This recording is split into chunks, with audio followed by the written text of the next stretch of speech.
নমস্কাৰ বন্ধুসকল, welcome to my YouTube channel Assamese government job. আজি আপোনালোকৰ পৰা জবৰ আপডেট লৈ আনিছোঁ।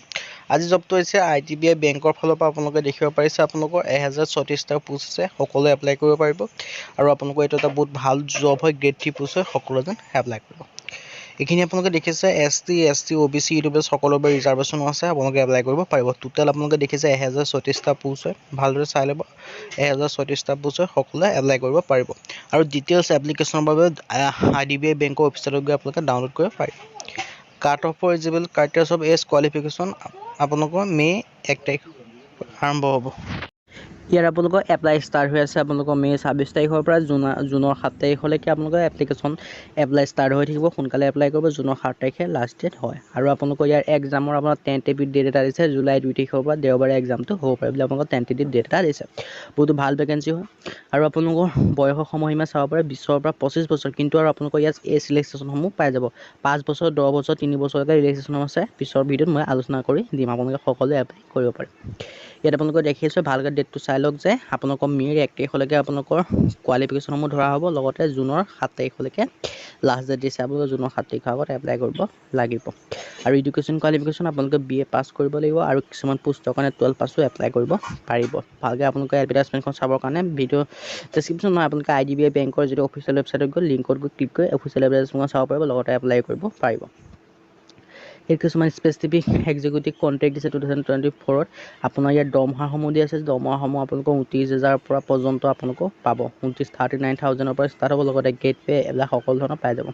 আৰু চিলেকশ্যন প্ৰচিডিউৰ হৈছে, আপোনাৰ চিলেকশ্যন প্ৰচিডিউৰ কাৰণে আপোনালোকৰ এটা অনলাইন টেষ্ট হ'ব। তাৰপিছত আপোনালোকৰ ডকুমেণ্টছ ভেৰিফিকেশ্যন হ'ব, তাৰপৰা আপোনালোকৰ মেডিকেল টেষ্ট হ'ব, তাৰপৰা আপোনালোকৰ ফাইনেল মেৰিট লিষ্ট ওলাব।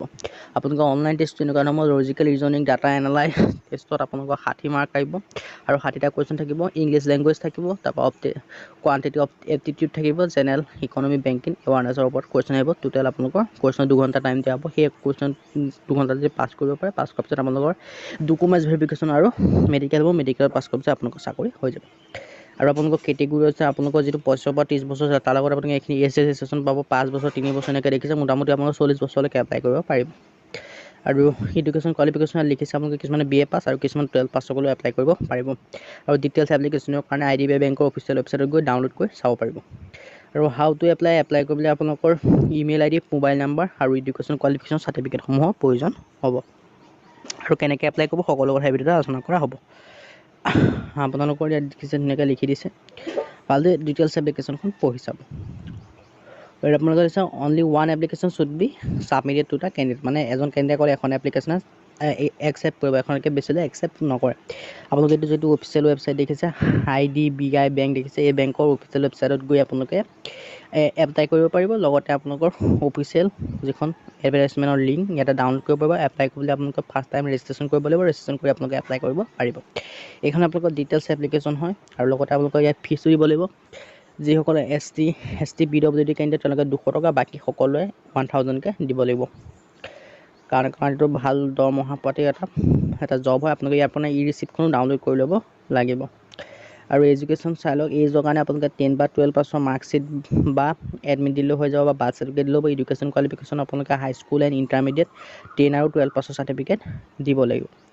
আৰু গ্ৰেজুৱেশ্যনৰ চাৰ্টিফিকেট দিব লাগিব। যিসকলে 12 পাছৰ পোষ্টৰ কাৰণে 12 পাছৰ চাৰ্টিফিকেট দিব লাগিব, গ্ৰেজুৱেশ্যনৰ পোষ্টৰ কাৰণে গ্ৰেজুৱেশ্যনৰ চাৰ্টিফিকেটো দিব লাগিব। আৰু যদি ৱৰ্ক এক্সপিৰিয়েঞ্চ আছে, ৱৰ্ক এক্সপিৰিয়েঞ্চ দিব পাৰে বা নাথাকিলেও কথা নাই। আৰু পাৰ্চনেল ডিচেবিলিটি PWD কেনেকৈ PWD চাৰ্টিফিকেটখন আপলোড কৰিব লাগিব। আজি ভিডিঅ'টো ইমানতে আছিলে। যদি ভিডিঅ'টো ভাল পালে লাইক কৰিব, লগতে চেনেলটো ছাবস্ক্ৰাইব কৰি আজিলৈ বাই।